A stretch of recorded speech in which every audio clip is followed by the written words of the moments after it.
The Nintendo Gamecube is popular, more popular than the original Xbox and PlayStation 2 according to Google search trends.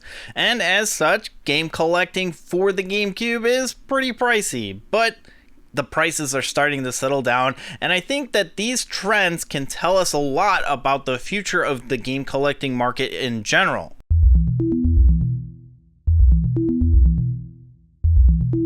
Welcome to Retronomics, the series that follows price trends in video games. And yes, we're revisiting the GameCube because it's what the people want.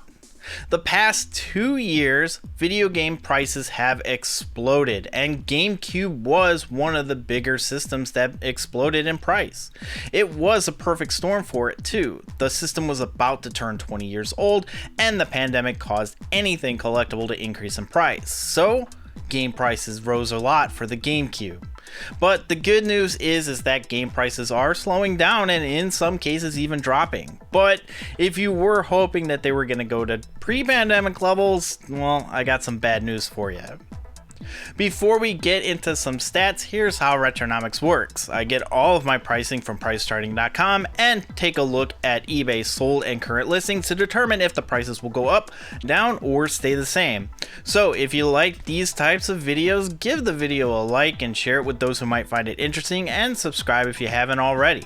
Now, here are some overall stats I found interesting. Looking at prices from March of 2020, before all of this stuff really got bad, there were only 13 GameCube complete in-box entries on PriceCharting.com for over $100.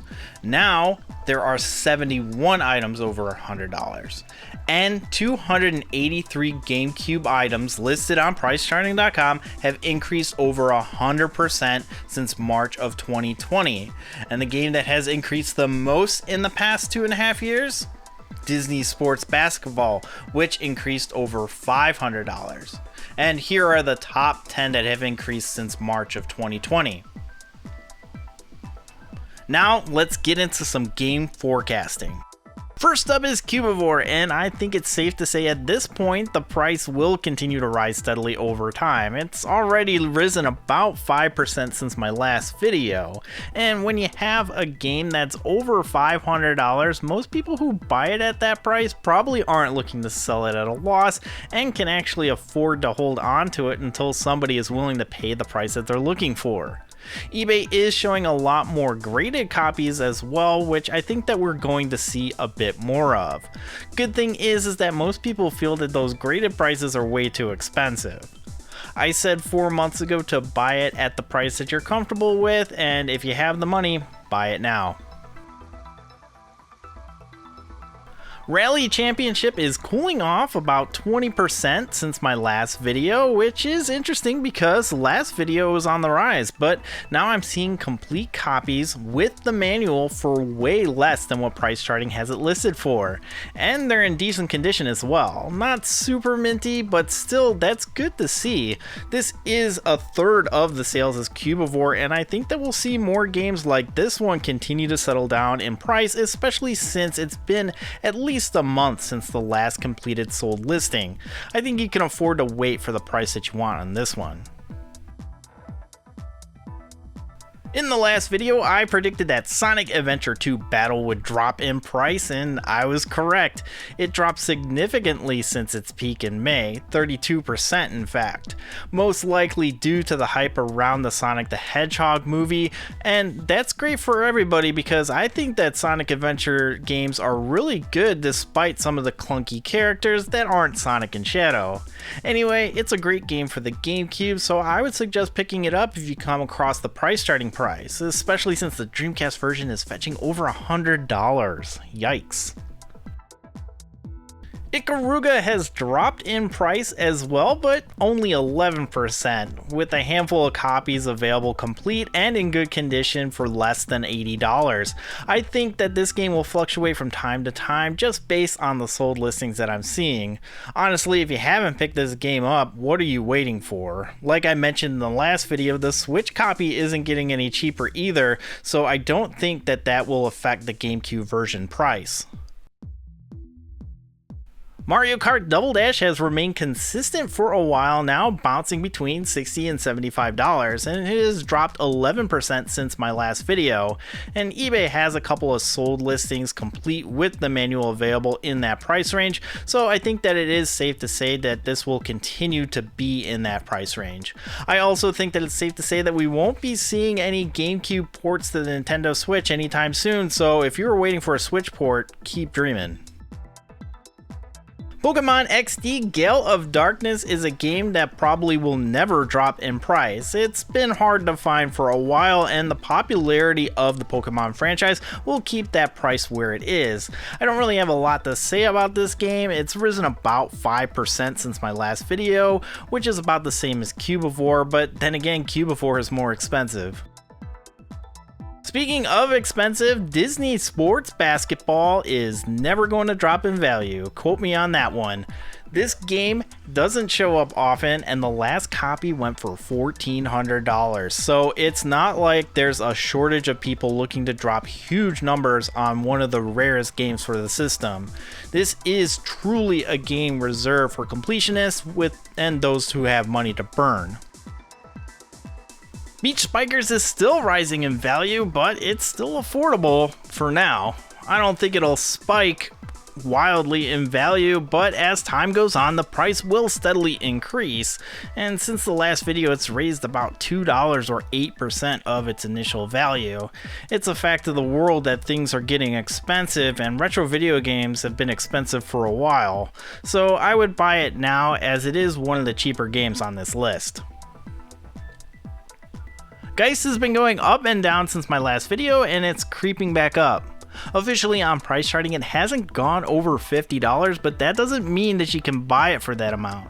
At least not right now. I mean, there was one without a case, but the disc looked really bad, like the lining is bubbling off the disc. Don't buy those. Spend the extra money for a disc that you'll know will work for the foreseeable future. Like I said in my last video, Second Sight is subject to fluctuations unless the game is super rare, and the prices aren't going to be static, of course, but when you look at the average price since my last video, the prices of this game haven't really changed all that much. I suggest picking it up if you haven't already, since it's fairly inexpensive. It is available on other platforms, which is probably the reason why the price isn't going out of control. Ultimate Muzzle has finally broke that $150 threshold that I mentioned in my last video, but sold listings are going for well over that. It has increased 43% since my last video, and condition is super important for these expensive games, and so the ones with the manuals are going for a premium. This will ebb and flow over the next couple of months, but not dropping significantly. If you come across a copy in the condition that you want, snag it now. Hey, guess what? No GameCube releases on the Switch means Paper Mario Thousand Year Door is still expensive, but the good news is that the price hasn't moved all that much. It's dropped 4% since my last video, and it's still a very popular game, seeing 4 sales a day compared to the first couple of games on this list only selling a couple of copies a week.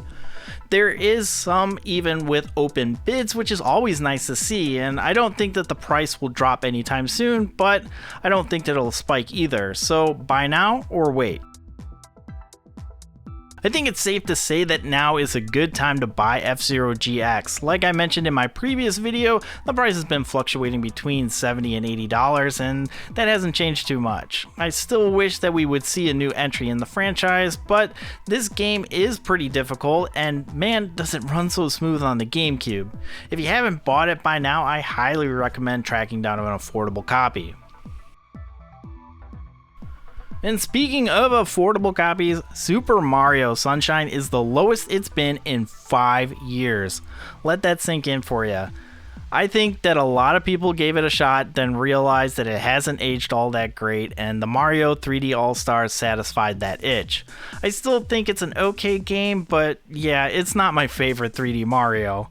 I'm curious to see if it'll go lower. It probably won't, considering there are copies that are selling for a little bit over what price charting has it listed for, and it's selling like 6 copies a day, which is more than Thousand Year Door.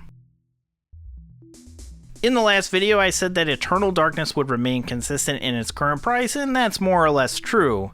Any price that you see sold for over what price charting has it listed for are in like new condition, and I don't really think that we're going to see a port this year or even ever at this point. Nintendo's hard to read, but I think it's because these quote insiders have been so blatantly wrong on almost every direct. But then again, a broken clock is eventually right twice a day. And I would buy this now if you haven't already. It's a great game with unique features and it's a must-have on the GameCube. Metal Gear Solid Twin Snakes has risen 20% in value since my last video, and I really think that Konami is done announcing remakes, so I think it's safe to say that we won't be seeing a re-release of Metal Gear Solid anytime soon. And this one is an oddity as there are issues with how the disc is printed, which can lead to damaged discs, and yet people are still buying them. I don't know if I'd recommend plunking down this amount of money for a game with that problem, but I know that mine has started to flake and I'm actually afraid to even pop it out of the case to see if it even works, so buy it at your own risk. Skies of Arcadia hasn't gone anywhere in price from my last video, and that was something that I predicted. I haven't heard too many rumors about Sega remastering it since my last video, and I think that has caused a lull in the price for now. But even still, I think a re-release might put a little dent in the price, but don't expect Mario Sunshine levels of price drops.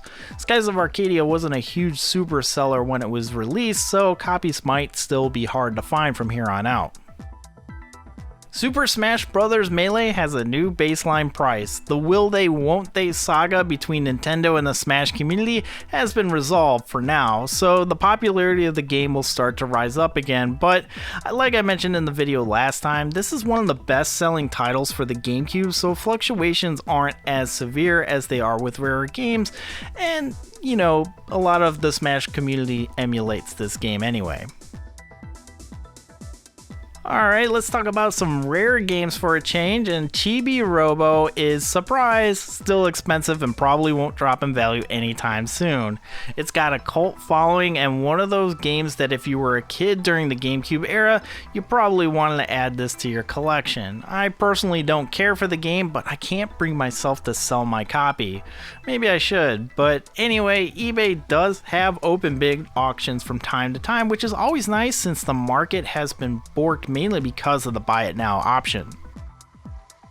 You think Luigi's Mansion's price is affected by the upcoming Mario Bros. Movie?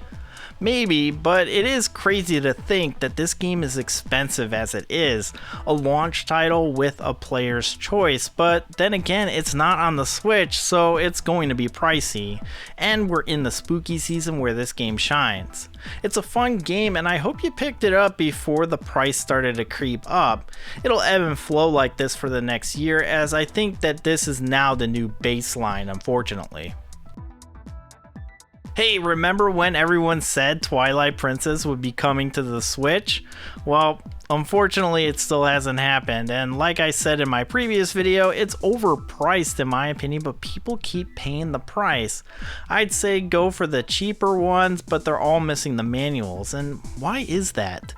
Anyway, it's really tough to say whether or not this will ever come to the Switch. It seemed inevitable when Nintendo was porting everything from the Wii U, but at least the price isn't going out of control like it did 2 years ago, so you can save up if this is really a game that you're after. Def Jam Fight for New York is another game that most likely won't drop in price anytime soon. It's still selling at least one copy a day, which isn't as much as Twilight Princess or Luigi's Mansion, but it is still a popular game. And it's also unlikely that we'll ever see a re-release, as EA doesn't do games like this anymore and you have a ton of likenesses to get relicensed over. It's just a game that's a product of its time. The good news is that the price seems to be stable, but it's still expensive. Is it worth the price? Let me know in the comments down below. Alien Hominid has dropped 20% since my last video, so I think it's pretty safe to consider buying it now or to really monitor the price for a deal in the next few months. Alien Hominid is an interesting case because it's not really well known, but everybody knows Castle Crashers. The new game hasn't released yet, so I don't know if there will be another price spike, but given the niche that this game falls in, I don't think that we'll see it spike as much as it did a couple months back. Gauntlet Dark Legacy's price hasn't changed much since my last video, and much like other games on this list, I do think that it's a good idea to buy now if you can afford the price. While the game is available on other platforms, this one does have different content which makes it stand out. Go Hypergrind has risen 40% since my last video, which is the most on this list by far. Will it ever drop? No. Atlas games from this era hold their value and will continue to be sought after from here on out, especially since the majority of the copies available are missing the manual or something else that most collectors spending large sum of money will be interested in.